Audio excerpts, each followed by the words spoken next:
So for those of you who don't know, I run a Patreon page for my photography, and last week I shared a new series called Creating a Photo Essay, and I thought I'd break down parts 1 and 2 of that here with you on YouTube.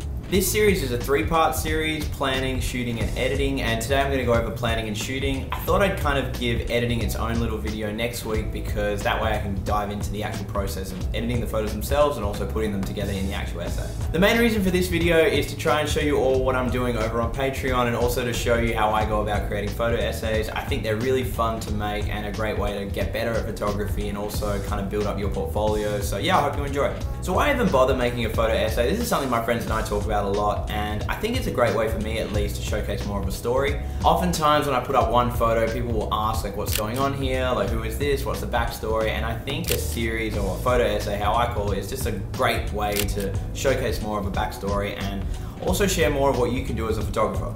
I haven't really been doing them for a while, only like the last 18 months, and I've done a few, so you can check out them on my website, but here's one I really like called The Beautiful Game. This is a game of soccer I played with a few friends, or my friend Imri, and then we met some people on the beach, and here you can kind of get a storyline. It's not just an individual photo, and this is part of the reason that I love making photo essays, and so I figured I'd try to share with you my process and you can kind of gain some value there. So part 1 of the series is called planning, and in planning I've divided into 3 segments: gear selection, mood boarding, and concept design. I don't always get the chance to do all of them. It's something I'd love to do, but I figured that if we're talking planning and trying to do it properly, like these are the 3 things I would focus on. So if we start with concept design, what I try to do is pick a theme for my essays. I think having a theme is a great way to make sure your essays remain impactful and kind of have a reason, because if you didn't, then you're just showing a collection of photographs. Your theme doesn't have to be anything spectacular either, like it could be a person, a place, yourself. I wouldn't get too hung up. I think the main part is just to make sure that you actually have something that you're trying to showcase and tell the story about. Mood boarding is probably my favorite part of planning and the stage that I actually do the most. Mood boarding I do on Pinterest or on my website, or I just download photos of Google or screenshot off Instagram. I compile them on Photoshop or Canva or also Pinterest as well. So these are great ways to try and get together a collection of images and kind of show your mind like, okay, this is what we're going to be shooting, this is where I want the direction of my photos to go. And I think mood boarding is often overlooked, and it's really powerful, and I found it really beneficial for going out and shooting because I've got ideas for compositions, I've got ideas for poses if I'm photographing a person, and especially if with Instagram you can go into the geo tags and see where you actually want to shoot, then you can get an idea of the light and what's going on there. So mood boarding is definitely my favorite part of the planning process and something I actually do all the time. Now the final part of planning would be gear selection. I've left this to the end because gear selection is really a luxury. Not everyone has tons of lenses and cameras and different types of bodies they can experiment with, and so I wouldn't focus too much on gear selection, especially if you don't have the option. I haven't always had the option, and finally, now where you can, look to a few cameras or a few lenses, it's a real blessing. But I would really say that if you can choose your gear, just make sure that the lenses you bring along with you to the shoot match what you're going to shoot for. It makes sense, but you don't want to be lugging around everything. If you're out shooting wildlife, then you're probably going to need a telephoto and a zoom, whereas if you're doing street, then you probably shouldn't bring those 2 lenses along. So having the time, or making the time to pick the right gear, will just make the shoot a lot easier, and it's something I do a lot.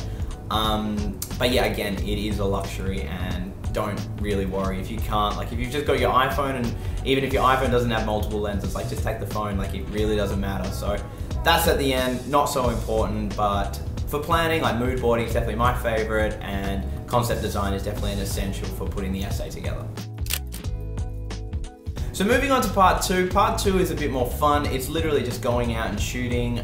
For here in the Patreon series I made for my patrons, we did kind of pick a theme, and then I went out and shot for that theme. But here I'm just going to show you what I actually did. I went out and shot in suburbia Perth, which isn't glamorous, but it was still super fun. And yeah, here's some of the B-roll from the shoot.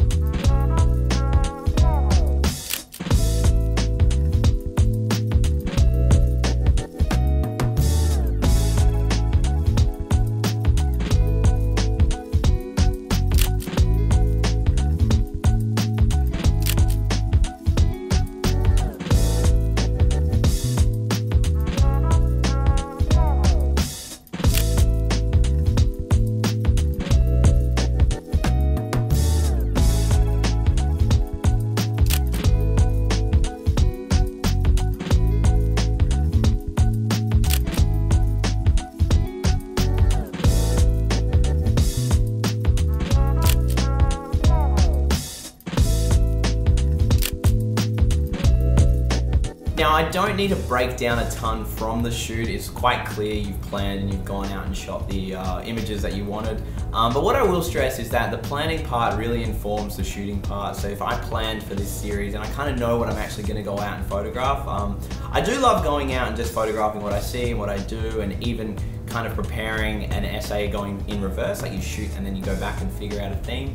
Both ways work, but I would definitely say that planning and going out and shooting intentionally is a great way to get better as a photographer. And what I've found for me is like the essays that I end up making are way better because the shots have been informed and it all just works a bit better. Now, I'd be lying if I said that I did this all the time. This is just a way for me to showcase to you guys how I actually try to do things. I'm not perfect, and I can't honestly say that I spend each day planning out shoots then going out and shooting. Oftentimes it is the reverse, like I mentioned, but it is something that I try to get better at, and I feel that planning your shoots and being intentional with how you shoot locations and people is just a better way at getting better.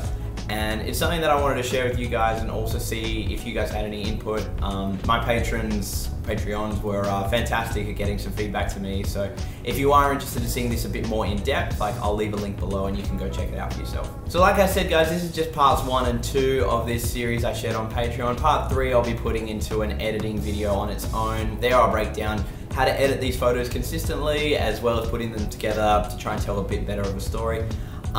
If you are interested, I'll leave the link below, but otherwise I hope you enjoyed this video and I look forward to seeing you in the next one.